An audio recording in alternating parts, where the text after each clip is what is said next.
Unspoiled Network podcast.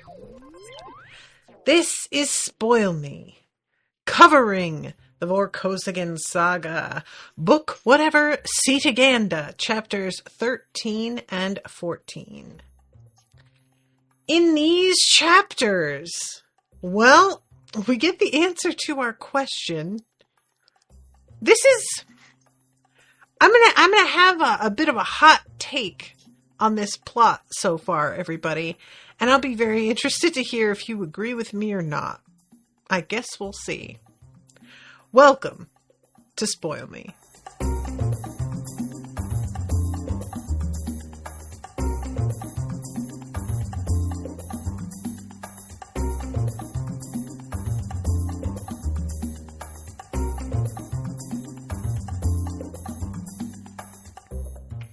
Welcome to the show, everyone. I am Natasha. Thank you very much to Erika for commissioning this episode.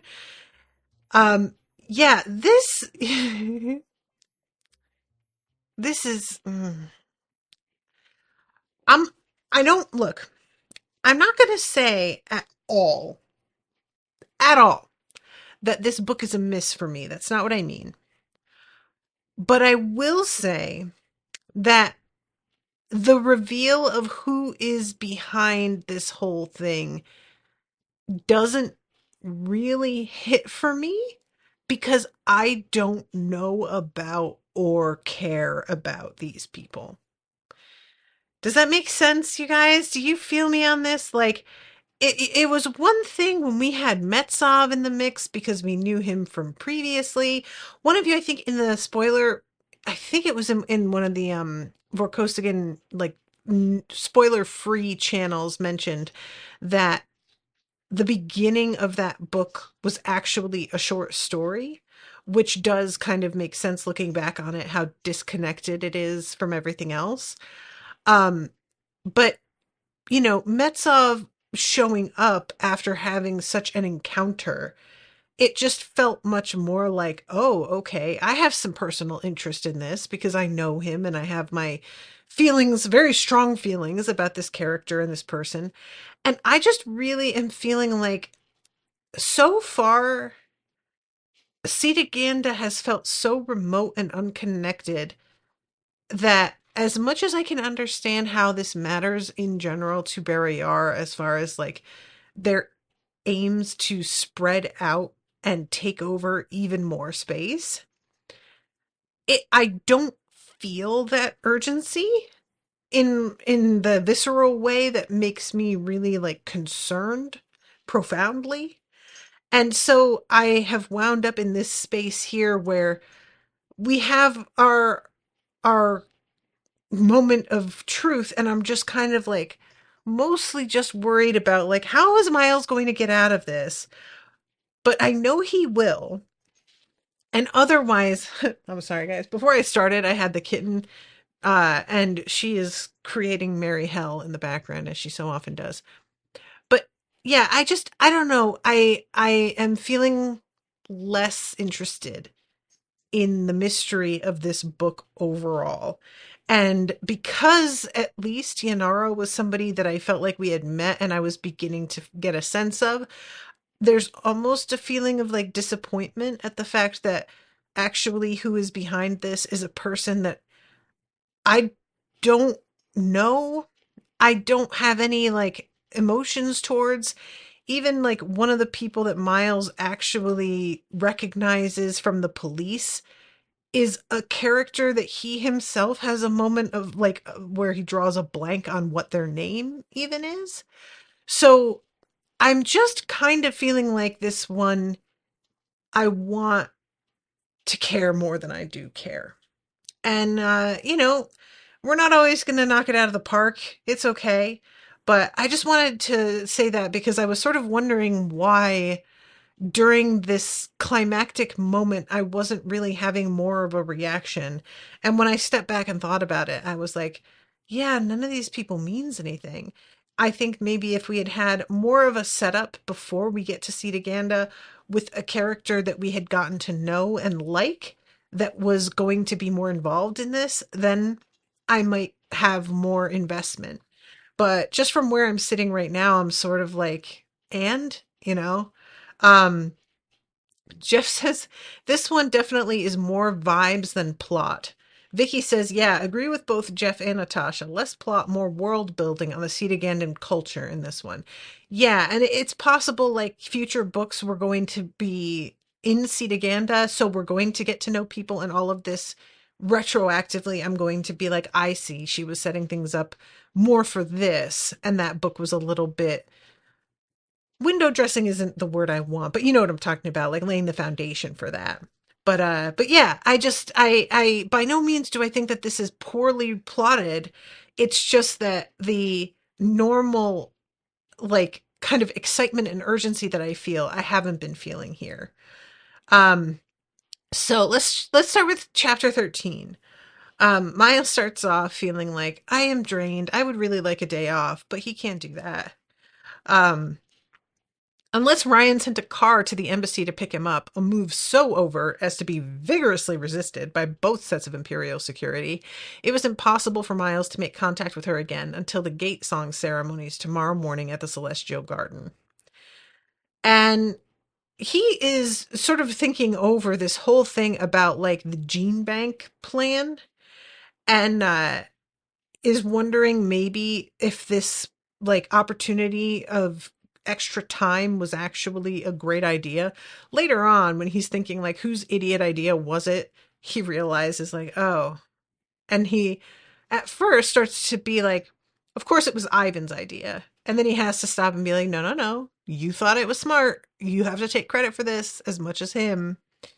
Um so let's see. The man must realize now that Ryan would turn him in, even if it meant incriminating herself, before letting him get away. Assassinating the handmaiden of the Star Crush hadn't been part of the original plan, Miles was fairly sure. Ryan had been intended to be a blind puppet. Lord X had a weakness for blind puppets. But Ryan was loyal to the Hot beyond her own self-interest. No right-minded plotter could assume she would stay paralyzed for long. And then I thought this was important. Lord X was a tyrant, not a revolutionary. He wanted to take over the system, not change it. The late Empress was the real revolutionary, with her attempt to divide the Hot into 8 competing sibling branches, and may the best Superman win. Um, so yeah, he's just sort of like trying to predict what Lord X will do at this point. And Miles is, as we so often do, reflecting on like, what if I had done this thing instead of that thing? And really, every time he comes up with like, well, I could have just actually publicly handed this over, he's like, yeah, they would have found some way to pin this on me. It's still all of it because of the way Cetagandans work and their views on Outlanders and everything. It really does feel like this setup was on the face of it pretty smart, because there was no way that Miles could make any move without getting screwed. They just didn't predict that Miles would do nothing and simply sit on this object. And that, I think, is what's really funny, is that they just like thought that they had cornered every point of action. And as so many people just do this with Miles, where they're like, oh, he picked like a 5th secret option that I didn't even know existed. Yeah. Get used to it, guys. He always keeps on like, there's not a path, but he just gets a fucking chainsaw out and makes one, and then is like, oh, did you not see that coming? Well, you should have been able to predict it. And it's like, dude, you are so insane. How could they ever have figured that out? Um, Ryan still possessed the key's key, so to speak. If Lord X could open the Great Key, he could do a data dump, possess himself of a duplicate of the information contents, and maybe, in a pinch, return the original, divesting himself of material evidence or even destroy it. But if the key were easy to get open, he should have done this already when his plans first began to go seriously wrong. So if he was still trying to access the key, it ought to be located in some sort of cipher lab. And we wind up in this lab. And I really love the vibe when we go in there of like, there's just tons of Mountain Dew bottles scattered all over the place. Everybody stinks because they haven't showered, tons of empty Dorito bags, and bloodshot eyes, and a strong smell of weed smoke. Everybody is pushing it too hard, and they will crack shortly. And it's like they were on the verge. They almost got it, you know? I just keep imagining um, the desk of Wayne Knight in Jurassic Park. You know that part? And they when they go to sit down at his desk and how there's just so much stuff all over it. Um, so let's see. Veriti comes in and tells him about how there has been an issued arrest for Yanaro. And Miles is like, for treason? And he says, no, for theft. It's civil police, actually. And Miles is like, can you tell me who issued the arrest? Or like who laid the charge? He says, a Gem Lord named Nevik. He's got to be a puppet. The man who put Nevik up to this is the man we want. You imagine it to be the same man? Imagination has nothing to do with it, but I need proof. Stand up in court type proof. Why did you guess the charge against Yanara would be treason? Oh, well, I wasn't thinking. Theft is much better. Less flashy, if what his enemy wants is for the civil police to drag Yanara into the open where he can get a clear shot at him. Voriti's brows crimped. Lord Vorkosigan, but he appeared to think better of whatever he'd been about to say. He just shook his head and departed. There is something about the fact that Voriti has reached this point where he's clearly still irritated at being left out in the dark, but is like growing to accept it. That is simultaneously very funny and a little depressing. You know what I'm saying? It's just, it's giving like, fine. You know, that's the energy that I am getting off him. Very much a, you know what? Do what you want. Like this man is tired. Miles, it really feels like dealing with Miles. What I keep imagining in my head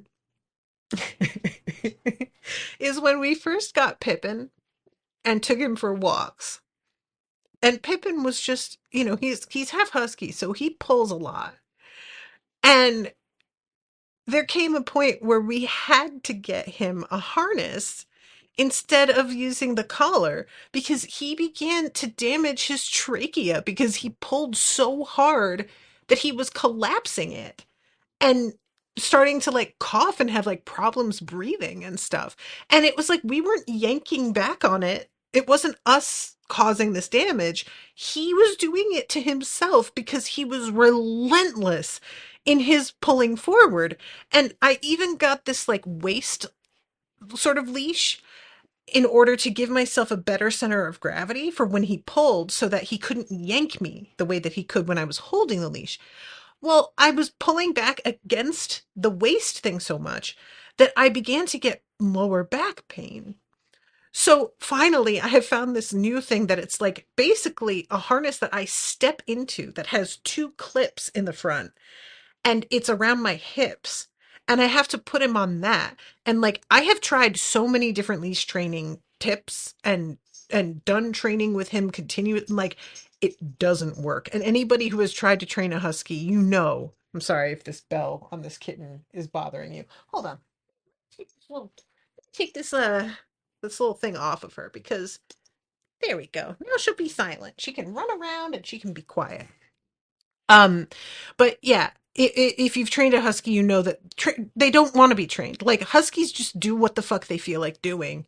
They will learn the most basic stuff with the most begrudging attitude. And there's always this sense of like, I'm doing it to make you feel better about yourself, but I don't feel like it. And if I don't feel like it a little bit more next time, I'm just not doing it. So anyway, that is what I feel like it is to deal with Miles, where he is just pulling so hard all the time that you just keep getting new tools to cope because he keeps almost yanking you over flat onto your face. And then you finally are just like, you know what? Let's just take him to the dog park and let him off leash and fucking like wash our hands of it. I can't. I'm tired. I don't want to do this anymore. Oh God. So, um, Ivan comes in. There's this funny little bit here where Miles tries to like warn Ivan that we might be bugged, and Ivan doesn't give a fuck and says, I worry where I put my feet. Wasn't it some queen of Egypt who was delivered in a rolled up carpet? Could happen again. Could indeed, Miles had to agree. Almost certainly will, in fact. Great. Remind me not to stand next to you. Miles grimaced. After a minute or two, Ivan added, I'm bored. Miles chased him from his room. That got me laughing a little bit. I've really grown to like Ivan so much. All right, so singing Open the Great Gates is the ceremony that we're coming on next. And understandably, Miles is sort of girding his loins for something that he expects to be absolutely interminable. And he is caught by surprise at how incredibly riveting this performance is. This is such a fun, I really, really liked this. Um, Breathtaking, Miles realized, could be a quite literal term. His lips parted, and the hairs on the back of his arms stood on end as the incredible sounds washed over him. Harmonies and dissonances followed one another up and down the scale with such precision the listener could make out every word, when the voices were not simply wordless vibrations that seemed to crawl right up the spine and ring in the back brain in a succession of pure emotions. Even Ivan stood transfixed. Miles wanted to comment, to express his astonishment, but breaking into the absolute concentration the music demanded seemed some sort of sacrilege. After about a 30-minute performance, the music came to a temporary close, and the chorus prepared to move gracefully off to its next station. I loved this so much. It's just, I have often talked about how I'm not somebody who is heavily involved in music. And it is not because I don't like music. It is because I like music so much that it affects me so deeply that I can find it exhausting. And so I am loath to really like invest myself in it because I feel like I need a lot of emotional battery to like get through it sometimes. And there have been a few times in my life where I have been in a setting and I remember one in particular, and it was a series of performances, and one of them was a chorus that did Pachelbel's canon, but it was pure choral. There was no instrumental, and they were so good that I just sat there with my mouth literally hanging open and tears pouring down my face. It was just so, I wonder now if I heard it, if it would affect me the same way, because I was like quite young. I was probably like 15. Um, and just, the kinds of effect that is described here felt extremely familiar to me. And I just always like it when there is something that a person expects not to enjoy, that it turns out they not only enjoy, but are like so deeply impressed by that they're almost like, how is this possible? So that was a fun bit, especially after, he went to that like it was some sort of like historical dance thing that apparently wasn't super fun. So I'm glad that he got thrown a bone with an actual fun performance here. Um, so Miles says to Ivan something about how like he thinks he's starting to get used to the place because he's less overwhelmed by the incredible beauty of both the setting and the Hope women. And Vorobyev says, when these pretty folks turn their pet gemlords loose to pick up some cheap new real estate out past Komar, 5 million of us died. I hope that hasn't slipped your mind, my lord. No, said Miles tightly, not ever. But even you are not old enough to remember the war personally, sir. I'm really starting to wonder if we'll ever see an effort like that from the Cetagandan Empire again. My mother always says behavior that is rewarded is repeated, and the reverse. I think that if the Gem Lords fail to score any new territorial successes in our generation, it's going to be a long time till we see them try again. An expansionist period followed by an isolationist one isn't a new historical phenomenon after all. Um, so they talk a little bit about like, Yanaro's personality and whether he's the type that would go after expansion. When the Hots are done with 10 more generations of tinkering with themselves, I don't know what they'll be. That was an odd realization. I like the idea of them continuing to tinker until they don't even necessarily resemble people anymore is really interesting. I've been thinking about this, you guys, because, like, as we move forward in our abilities with technology and what's the like, oh my god, you guys, I'm so sorry, I'm drawing a blank here. Plastic surgery. Oh my god, that was agonizing. As we move forward on that, I begin to sort of think about how much there are trends in what particular plastic surgeries are in fashion, and how there are certain looks that at the time you just see as like, oh, okay, well, that is an ideal that they're working toward. And then 10 years later, you're like, oh God, remember when the fox eye thing was like the rage? And now it's sort of not really. Um, and it's not exactly what they're doing here, obviously, because eugenics is a different thing than plastic surgery. But there is still like a look that they are aiming for. Obviously, these Hope women are like so unbelievably perfect looking that it's just sort of like borderline, they aren't human looking exactly. We're almost into like uncanny valley territory. And I'm like, what could they continue to push in what direction? And all I keep thinking of is like how prevalent this desire to look like an anime character has become in a lot of pop culture. And like, if we started to go in that direction, what would that look like? And it just got very uncomfortable for me when I thought about it for too long. And so I kind of shied away from it. But it's on my mind. I don't know if that would be advantageous in it's pure aesthetic, right? So I don't know if that's anything that they would try for even. But they do care a lot about the aesthetic. Um, so just what could become fashionable that would be kind of going into a territory that feels like less human.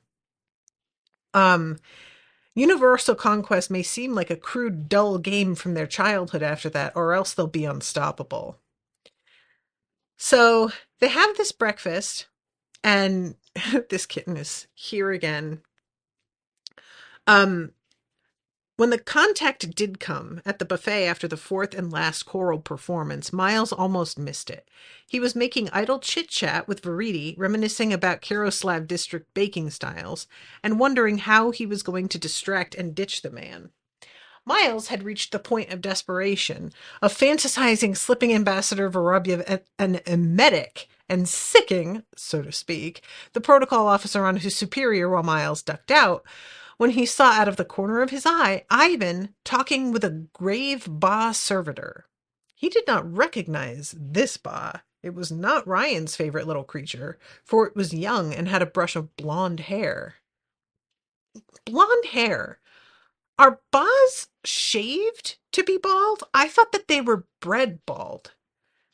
So the fact that it has hair at all, I found really surprising, and I just had a moment of like, wait a second, hold on. Is that does this mean that it's not actually a real Ba? Is that what we're saying? But I don't know if that's it at all. Curious of y'all's interpretations on this. So Long story short, they walk out of there, and Miles is already like, his antenna are up, and he follows them out, and he spots. Oh my God, you guys. I may have to just put this kitten outside. She is so much more disruptive than I was anticipating. He trotted after her, his own boots scuffing unevenly on the colored stones. Lord Vorkosigan, Voridi called after him. Miles didn't turn around, but raised his hand in an acknowledging but still rapidly receding wave. Voridi was too polite to curse out loud, but Miles could fill in the blanks. The man-high shrubbery, broken up by artistic groupings of trees, wasn't quite a maze, but nearly so. Miles' first choice of directions opened onto some sort of unpeopled water meadow, with the stream generated from the nearby fountain running like silver embroidery through its center. So eventually he gets to this spot. The blonde servitor is gone. There is a float chair, and Ivan leans toward the float chair, and this arm lifts, sprays a puff of mist into his face, and he just collapses onto this person's knees. They snatch him up and disappear. And these chairs can move faster than he can run. It's unclear to me, like, if it's faster than most people can run, or if it is just faster than Miles can run. I don't know how she's doing it, you guys. Hold on, hold on. Hey, what are you doing? Can you stop? I'm putting her out. Hold on. Hey, come on, you little monster.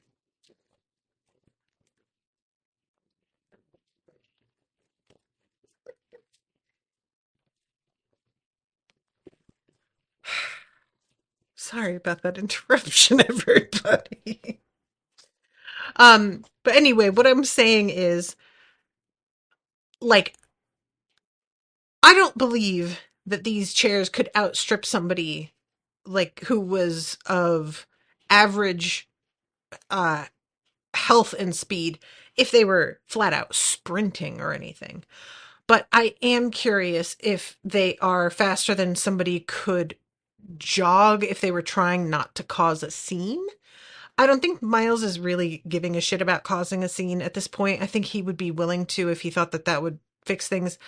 But, I'm just sort of wondering, like, what are we talking here? 15 miles an hour? Like, how fast could this? I'm just trying to get a mental image here.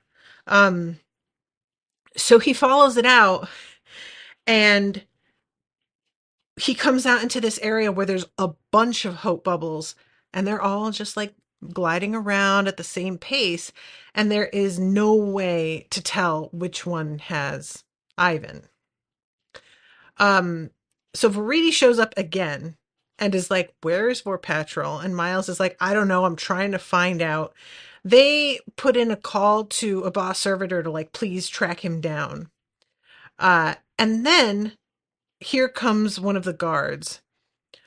Um, Back inside, Miles approached the oldest boss servitor he knew.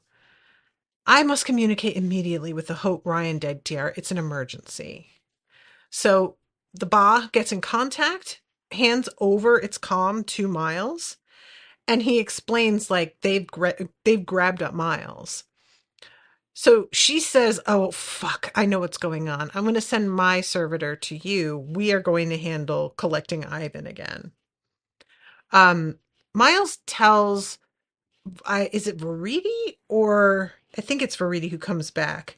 Uh, yes, and Ivan Miles tells Veriti that Ivan took off with a lady and just sort of implies that it's for the usual reasons, and is sort of like, I really hope that Ivan doesn't get mad at me doing that because I'm just trying to I'm just trying to handle this situation. Um Veriti took a long, long minute to think this one over, his eye cold on Miles. Veriti, Miles reminded himself, was intelligence, not counterintelligence. Curiosity, not paranoia, was his driving force. And I thought it was interesting that this was underlined by a lot of people. According to my Kindle, 77 people underlined this. I do appreciate the curiosity versus paranoia. I think that's a very interesting line. And and when I mean line, I don't mean like the sentence. I mean like the line between asking questions.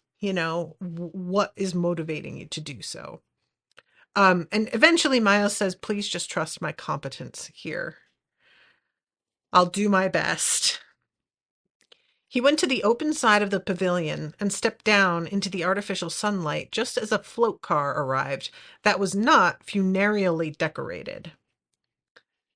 So he goes and meets with the ladies. Uh, except for being lined with colored polished stone in geometric inlays instead of gray concrete, the loading bay was utilitarian and normal in design. The 5 hurting bubbles settled to the floor and snapped off, revealing 5 of the consorts Miles had met in the council night before last.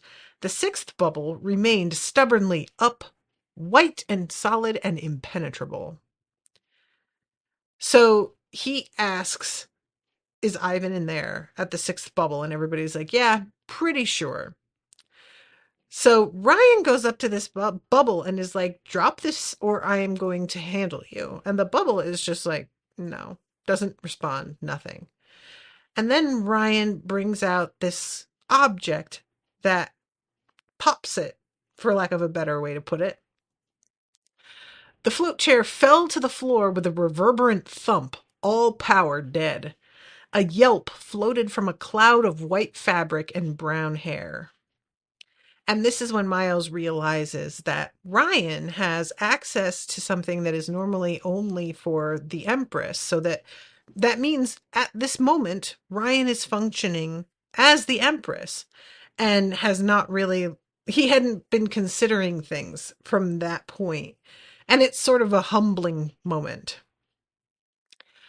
The haute vieux Chilean had recovered her balance. She now half knelt, one arm under Ivan's black uniformed arm, supporting his slumping form, the other hand holding a thin knife to his throat. It looked very sharp as it pressed against his skin. Ivan's eyes were open, dilated, shifting. He was paralyzed, not unconscious. So again, you guys, just the haute vieux Chilean. Who? Like, I wanted this moment to be something and it simply was not. And I felt bad about it, because I don't often, this is the sort of thing that usually happens for me when I'm reading a sort of like silly cozy mystery where they do that thing where a person they set it up that, oh, we think so and so the lawyer is the bad man who committed the murder, and then like at the end you find out no, it was actually his mousy little secretary that nobody paid any attention to. And I felt like that kind of reaction should be reserved for those sort of moments. I shouldn't be having that with this. But because we've got so many new people with these kind of impenetrable titles, like thrown into the story at us at a pretty high speed, like people get introduced almost all within the same like 3 chapters, really. It meant nothing to me. And I find it sort of funny that even the author mentions that Miles can't make sense of the names or the like title conventions, things like that. And I was sort of like, girl, no offense, but if you are saying that your main character can't seem to make heads or tails of this, I kind of feel like that's something that you need to figure out how to create more distinct ways to differentiate between people so that I can keep anybody straight, because otherwise I'm not working with anything and I can't even like adequately theorize in a way that feels satisfying because I'm not working with real information or understanding. So anyway, like I said, this woman, it really just meant nothing to me. Um, and this is so great, you guys, the way that this is handled. So the Hot is like, oh, your Barryaran servitor is going to die if you make one move. And Miles, he's watching her and sort of moving, and he gets right behind her. And he decides that he's going to provide a distraction. Ivan, Miles said indignantly. Ivan's not the man you want. But of course, Lord X always used front men and women for his legwork, keeping his own hands clean. Miles had been galloping around doing the legwork, therefore, Lord X must have reasoned Ivan was really in charge. "Ugh!" Miles cried. "What did you think? That because he's taller and cuter, he has to be running the show? It's the Hope way, isn't it? You morons! I'm the brains of this outfit." He paced the other way, spluttering. "I had you spotted from day one, don't you know? But no, nobody ever takes me seriously." Ivan's eyes, the only part of him that apparently still worked, widened at this rant. "So you went and kidnapped the wrong man. You just blew your cover for the sake of grabbing the expendable one." The Haute Pell hadn't gone for help, he decided. She'd gone to the lav to fix her hair and was going to take forever in there. Well, he certainly had the undivided attention of everyone in the loading bay. Murderess, victim, Haute cops, and all. It's been like this since we were little kids, you know? Whenever the two of us were together, they'd always talk to him first, like I was some kind of idiot alien who needed an interpreter. The Hope Pell reappeared silently in the doorway, lifted her hand. Miles' voice rose to a shout. "Well, I'm sick of it, you hear?" The Hope Vio's head twisted in realization just as the Hope Pell's stunner buzzed. Vio's hand spasmed on the knife as the stunner beam struck her. Miles pelted forward as a line of red appeared at the blade's edge, and he grabbed for Ivan as she slumped unconscious. The stun nimbus had caught Ivan too, and his eyes rolled back. I felt so bad for Ivan in this, getting gassed and then getting stunned. This dude, he's been put through it today. So he's fine. And Pell is like, I don't think that he is in danger. It's going to wear off, but he is going to feel like absolute dog shit when he wakes up. So Miles is like, all right, so what is happening? Like, did we get the gene banks back or what are we doing? Um, this is the consort of Sigma Theta's float chair, but as you see, the Haute Nadina is not with it. Ilsum Ketty. Yes, what happened? How did he diddle the bubble? How'd you detect it? How long have you known? We began to know last night when the Hot Nadina failed to return with her gene bank. All the others were back and safe by midnight, but Ketty apparently only knew that his consort would be missed at this morning's ceremonies, so he sent the Hot Vio to impersonate her. We suspected at once and watched her. And he says, "Why Ivan?" And she's like, "We don't know, and we also don't know what he planned to do with the consort, because he can't just make her vanish. So we're thinking probably he was going to set Ivan up somehow to make it look like he had done something to her. And I just can't imagine how he was going to make that seem at all believable. You know, I just, he obviously at this point is working so fast and loose that he doesn't have a real plan. He's got like the he's got the concepts of a plan. It's a little Trump joke for those of you who know what I'm talking about. But he doesn't have the full, like, briefing written out yet. So it really feels like he's getting the pieces before he knows where he's going to move them. Hot Bio must have murdered Balura. Yes, she too is a traitor to the Hot. That will make her the business of the Star Crash's own justice. She could be an important witness to clear Ariara and me of blame in the disappearance of the Great Key. Don't do anything premature. We have many questions for her first. So, Ketty has the bank and the key and a warning and a consort that he can't let live. So Miles is like, all right, I think that what we're going to have to do is act as if everything has gone to plan and send one of us in there in this bubble, and I am going to be the prisoner, and this is how we're going to, get inside and figure out what next. Um, so let's see. I found Ivan, sir. Miles smiled into the comm console. The background beyond Ambassador Vorobyev's head was blurred, but the sounds of the buffet were winding down. He's getting a tour of the Star Crush. We'll be here a while yet. Can't insult our hostess and all that, but I should be able to extract him and catch up with you before the party's over. One of the Ba will bring us back. Well, I suppose it'll have to do. But Colonel Verita does not care for these spontaneous additions to the planned itinerary. I'm beginning to agree with him. Don't let Fort Patrol do anything inappropriate. The Hote are not the Gem, you know.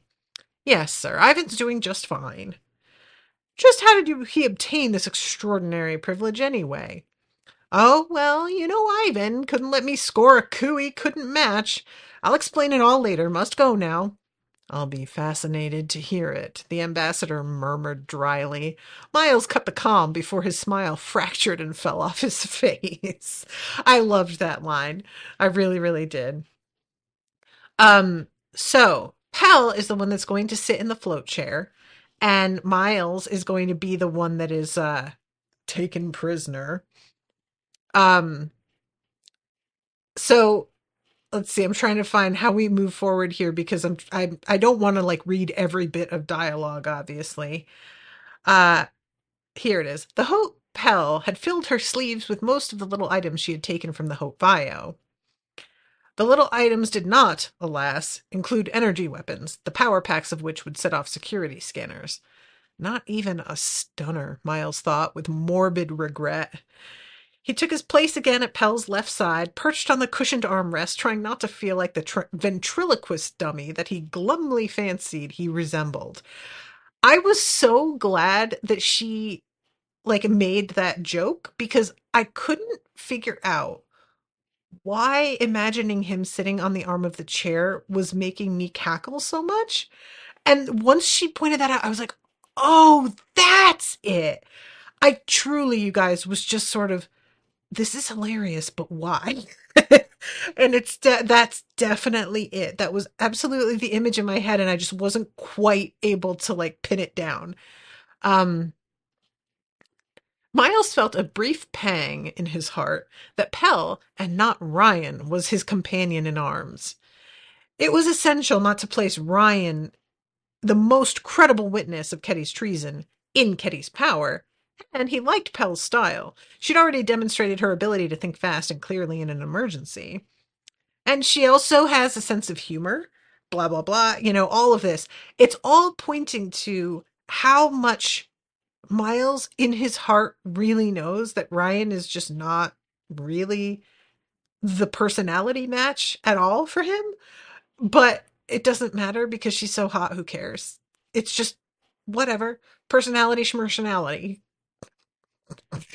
That came out sounding a lot sillier than I even thought it was going to sound. Oh, that made me crack up a little bit. Um, so they, the arrival in this bubble, they're late and they have to sort of explain it away, but he really seems prepared to like accept that they are who they say, doesn't seem to sense anything wrong. Um, and I love that there is a moment where the Hope tells Miles, like, so when we get aboard, are we going to look for Nadina or the Great Key first? And Miles is just like, what the fuck? He's right there. And she has to be like, oh, no, we have a shield up. He can't hear anything we say. Like, Miles, come on. But I want to be like, trust this lady a little bit that she knows what she's doing. However, the problem then becomes that later on, we see that these women do indeed let themselves get distracted and not think clearly about what the priorities are. So I can't even really be mad at him for feeling as if she's making a weird decision here, because truthfully, these ladies have odd priorities. They just do. And that's a fact. So, um, let's see. Uh, he won't have her in the brig. I doubt Ketty will have wished many of his soldiers or servitors to know that he holds his consort prisoner. She'll most likely be secreted in a cabin. So, they decide that they're going to go for Nadina first because it's likely that she will have a clue where he is keeping the key. And once they get onto the actual ship, uh, the they're looking down the hallways and they see one room that has a guard outside it. None of the others do. So they are assuming that she is in there. Um, Pell is not opening the bubble up. And when Ketty tries to push her and be like, would you please drop that so that I can see him and talk to him a little bit? She says, I'm using him for a footrest. The float chair is most comfortable. Let me enjoy the privilege of the hote a little longer, my love. It has been so long. Ketty's lips thinned in amusement. Soon enough you shall have more privileges than the Empress ever had, and all the outworlders at your feet you may desire. He gave the bubble a short nod and departed, striding quickly. Where would a Hope governor with an interrogation chemistry shopping list go? Sick bay? Security? And how long would it take? So, I'm really curious about what his plan is, because later on there's a comment from one of the guys in the lab that I was sort of like, this doesn't feel like it matches up with what she is being told here, but I'll get to that in a second. Um, so he asks whether or not there's any more of that dose of that drug that was used on Ivan to knock him out. And Pell says two are left. Vio overprepared. She sounded faintly disapproving, as if Vio had lost style points by this redundancy. Y'all, they're just different. I truly cannot imagine being disappointed that somebody covered their ass adequately. What? Like, I'm sorry, but that is nonsense. What are you talking about? It is just the absolute wrongest way of thinking in my mind.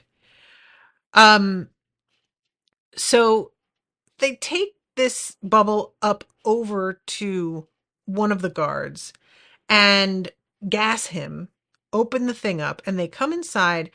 And I loved the way that this is described. So the old woman was sitting on a couch similar to the one in the previous cabin, wearing only her white bodysuit. The effects of a century or so of gravity were enough to sag even her Hope body. Taking away her voluminous outer wrappings seemed a deliberate indignity, only barely short of stripping her naked. Her silver hair was clamped, half a meter from its end, in a device obviously borrowed from engineering and never designed for this purpose, but locked in turn to the floor. It was not physically cruel. The length of the rest of her hair still left her nearly 2 meters of turning room, but there was something deeply offensive about it. The Hope Vio's idea, perhaps? Miles thought he knew how Ivan had felt contemplating the kitten tree. It seemed a wrong thing to do a little old lady. And I really liked this, like, being able to say there was nothing actually cruel about it precisely, but it is just looking at it, you're just like, this is fucked up. I feel like this is something that um we can come across all the time in all kinds of different situations and just be sort of like, look, I know that if I tried to describe this to a person out of context, that they would kind of be like, I expected something way worse from the way you were acting. That doesn't even sound that bad. But it's true that there are so many situations that don't sound as terrible when you put words to them as they are when you are actually experiencing them. And I felt like I got viscerally how fucked up this was. So, um, it turns out that a Hote lady never cuts her hair. So at first, Pell just tries to like pull her hair out of the clamp. And apparently, not even a single strand will move. It's so locked down, which is hard for me to imagine any clamp that is tight enough that you can't move a single strand of hair. But, we're dealing with advanced technology here. What amazing tech. Like, just stop and think about that, though. If you could get like hair clips or scrunchies that didn't let a single strand of hair move out of place, oh, what a life, you guys. We could really have something here. Let's get this technology going. Let's fucking get it started, man. Yes, it could be used for wrong purposes, but also it could be great. It could be so convenient. I just have all these visions in my head.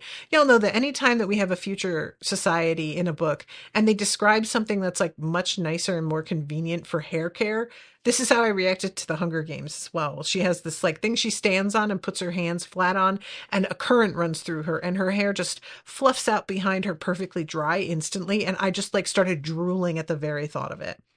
Anyway, so uh, when he suggests that they cut it, both of them are shocked and disgusted. And I love the fact that Miles is like, you know what? I'm not going to try and reason with them. I am not going to try and convince them. I am going to distract them and then cut it off myself. And the fact that he just does it and then is then like, well, there, let's go. Oh my God. Good for you, Miles. I don't know if I would have had the nerve. And I love the fact that Pell is like clearly not as upset. Granted, it's not her hair, but Nadina, it's like she's the one who is just, you barbarian. But Pell has an expression on her face like, yeah, one of us needed to do that, but I really didn't want to. So thanks for taking one for the team, my guy, because I was just like, that is fucked up. Um, So they get on the float chair, but now with three of them, that shit is being weighed down and it's making like noises that it kind of shouldn't. This is when they go to the lab. On the way, Miles finds out that fast penta doesn't work on Hope women, which I thought was very interesting and very smart in terms of like their designs. And Hope men, it doesn't work very well.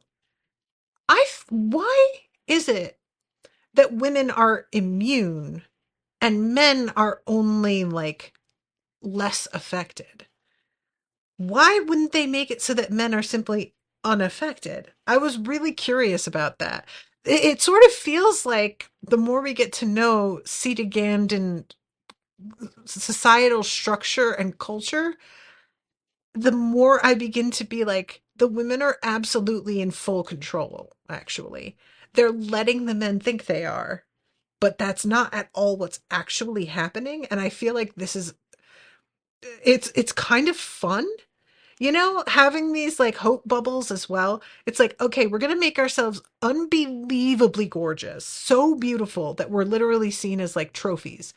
But also, we're going to ride around in bubbles so that nobody can look at us, so that we don't have to deal with drooling idiots all the time and have complete autonomy over like where we move and how, and nobody can see us or even tell who it is. Ah, it's kind of genius. It's kind of genius. I'm kind of loving this. Like it's like in My Big Fat Greek Wedding, where she says the man is the head of the family, but the woman is the neck and she moves the head wherever she wants. It's very much giving. They're the head, let them think that, but really, I love it. I'm very much like wanting more of this. Um, so, uh, somehow this was not the heroic covert op mission Miles had envisioned in his mind.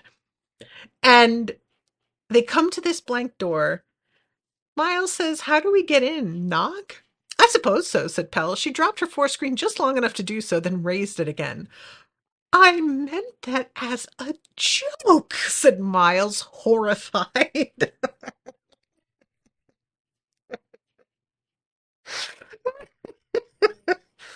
Oh my God, that got me so bad. I was cracking up, guys, when I was listening to this in the car.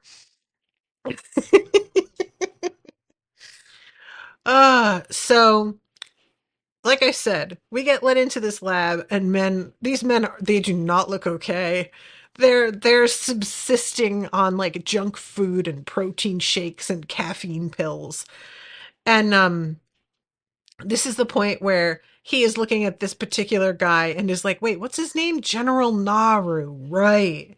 And I was just like, "Yeah, see, he doesn't even remember the guy's name. Why do I care about this? I don't, you know?" So they see this like pile of copies of the Great Key. And they're like, which of those is the real one? We can't just take all of them. What if they're all fakes? Which it turns out they are. So actually, as much as that felt annoying to bring that argument up in the moment, it turns out there was a good reason for that. And the I'm trying to find this spot here. So one of these guys who turns let's see. Gem General Naru wheeled from his tech to face the pale glowing bubble. Yes, Vio, what is it now? His voice was bored, dripping with open contempt. Your tone of voice is most improper, sir. Naru grimaced. Being back in your bubble makes you proud again, I see.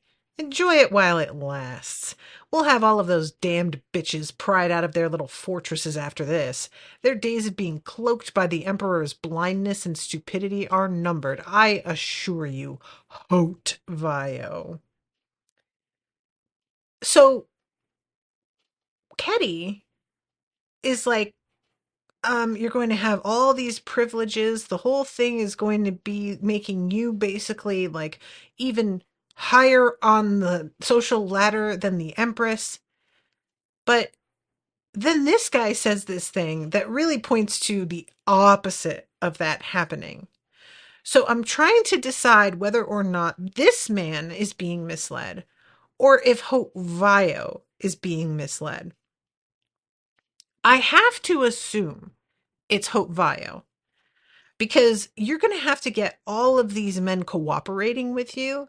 And the only way to really do that is to promise that they are going to get theirs because they're getting women's foot off their neck, like, and via like, how often have men promised women, you'll be treated like a queen, don't worry, baby, it's all these other bitches that are going to get it, and then the women get surprised Pikachu face because they're like, well, I didn't think they'd eat my face. And I just realized how much I talk in memes with that sentence, you guys, because that was like said the woman who voted for the leopards eating people's faces party. And I'm like, in 10 years, if somebody's listening to this, are they going to know anything about what I'm talking about? Is surprise Pikachu face going to matter? Like, will people know anymore? I don't know if that's even like gonna still make sense. Am I speaking another language essentially at this point? When I say she was surprised that the party ate her face, like, I know what that means now. Is that I don't know. Um ooh, Jeff is in the comments.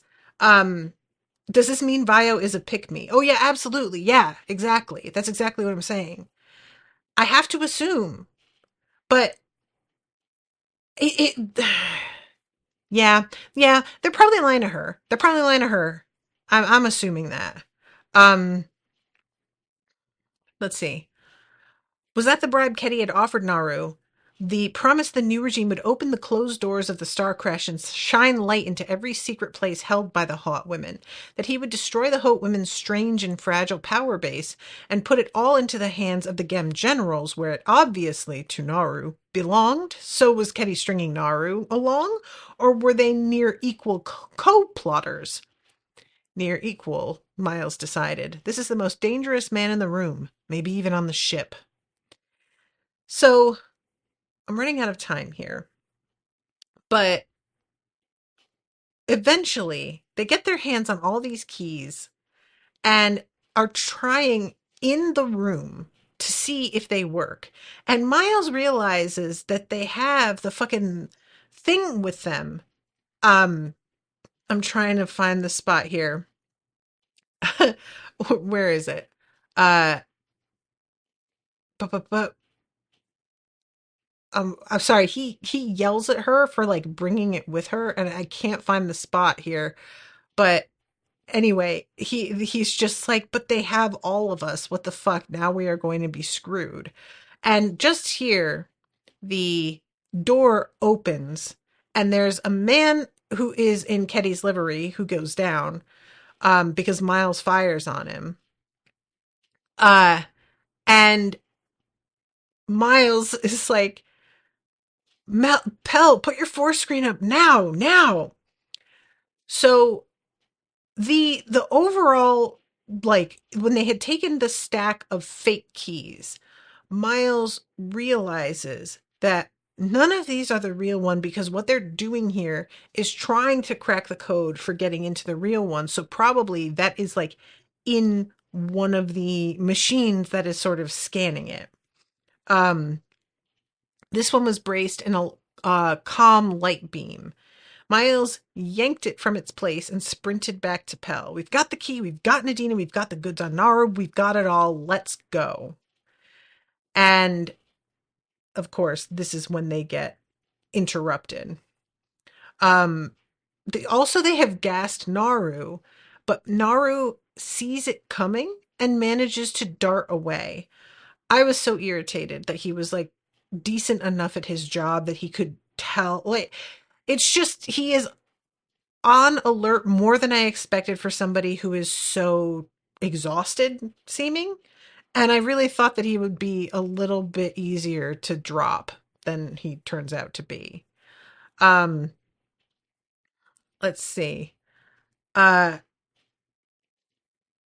I'm sorry, guys. This scene, like, a lot of things happen at once, and I've been talking about them as they are coming to mind, but they aren't necessarily happening in the order that I am describing them at. So it's just sort of me trying to get my bearings on what to talk about next. Um, so Kenny walks in, and I love the fact that Miles is just like, he can't even have like a bit of a tantrum at the fact that he has been kind of foiled here. He's just going to be super calm about it. There's just nothing like satisfying for Miles in it. Uh, so a Kenny liveried trooper knelt by Gem General Naru and helped straighten him and hold him up by his shoulders. On the second try, he managed slurred but intelligible speech. Consorts Pell and Nadina and the Barry Arn. Told you those damn bubbles were a security menace. Sorry, though, we have them all now. Miles wondered anew at the sequence of events here last night. How had they extracted Nadina from her bubble? I think you're getting a little ahead of us, milady, he sighed. Ketty walked around the Hope Pell's bubble, studying it. Cracking this egg was a pretty puzzle for him. Or was it? He'd done it once before. So, there, Governor Ketty motioned the two men holding the hot Nadina to drag her forward to what he apparently guessed was in front of the bubble, except that he was actually about 40 degrees offsides. And I'll be honest, that description made me kind of rethink what the bubbles even look like. I know that they're meant to be just sort of points of light, but I never considered that since they're spherical, you will never know where the front is. I just sort of thought the points of light had a direction to them that you would be able to recognize. And there is something about not even being able to tell if a person is facing you when you're inside one that feels extra difficult to deal with, you know? So, anyway, he holds Nadina at knife point and is like, get the fuck out of that goddamn bubble. And Miles is like, what are we going to do? What are we going to do? And then all of a sudden, he comes up with this idea. He realizes, you know what? We've got all this information and he wants to have it so that he'll have like his grip of it. But what if we give this information to fucking everybody and then he doesn't have any advantage at all? And so he suggests to Pell, let's just upload this bitch basically to Twitter. Let's put it everywhere. Let's put it on every like signal boosting split, like the boosters will split up the signal. It'll get dumped all over the place. And everybody will see that this is like abnormal and basically a cry for help. And it will be dumping info that he wants to keep secret. And we'll just win both ways. We'll be getting rid of the info that we want to keep secret, but we're also taking his victory away from him. So they do that. They set up the key to do that because the bubbles come with links in them. And then lock the bubble again so that the key is in there and he can't get to it. And he thinks this is just a petty little thing they're doing to keep me from being able to reach the key, but does not yet realize what it is they're doing with the information on it. So when he sees Miles, he's all surprised, apparently expected Ivan, and is about to punch him, realizes that Miles is too breakable, and he asks one of his guys to shock stick all of them. And the dude just looks at Kenny like, come on, man. I can't do that to the ladies too. And finally Kenny's like, fine, just the bearer yarns. And I love the fact that, like, if Naru is correct and we're trying to like undermine the women's power, evidently that shit is so baked in that that's going to be a bit of a fucking job to get some people past their ideas of how to respect these women. So just seeing this like little moment of hesitation where they're basically beseeching him, don't make me, is kind of revealing, you know? So then there is this calm that comes through. We're experiencing a peculiar communication over emergency channels. An enormous data dump is being speed loaded into our systems. Some kind of coded gibberish, but it has exceeded the memory capacity of the receiver and is spilling over into other systems like a virus. It's marked with an Imperial override. The initial signal appears to be originating from our ship. Is this something you intend? And he realizes, oh shit. Like it takes a second for Kenny to like grasp what's happening. And he yells to Naru, like, we gotta get this fucking bubble open, dude. We have to handle this. Heavy doses of Synergen from the guard's medkit failed to return the techs to immediate consciousness, though they stirred and groaned in a promising fashion. Kenny and Naru were left to do it themselves. Judging by the wicked light in Pell's eyes as she and the Hot and Dina clung together, they were going to be way too late. The pain of the shock stick blows was fading to pins and needles, but Miles remained curled up on the floor, the better to not draw further such attentions to himself. So Miles notices the spot on the door beginning to glow, and a moment later, here's Benin. Da-da-da-da! And also Voridi. I was delighted that Voridi was also here. And the chapter ends with Benin saying, "Good evening, Hot Ketty, Gem General Naru. By the personal order of the Imperial Fletcher Gyaja, it is my duty to arrest you both upon the serious charge of treason to the Empire." And, contemplating Naru especially, Benin's smile went razor sharp. Complicity in the murder of the Imperial servitor, the Balura. And that is the end of the chapter. So, yeah, that was a fun moment. Yay, Benin. I hope you get a promotion from this. Hopefully.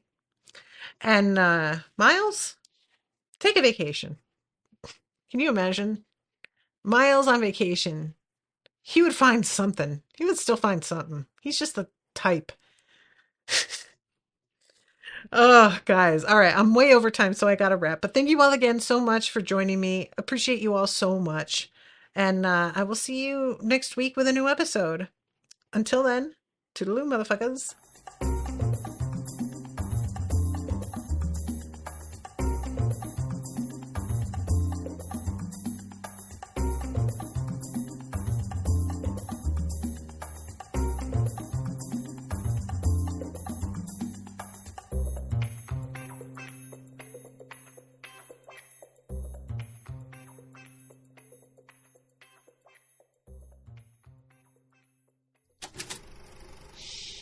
That was an Unspoiled Network podcast.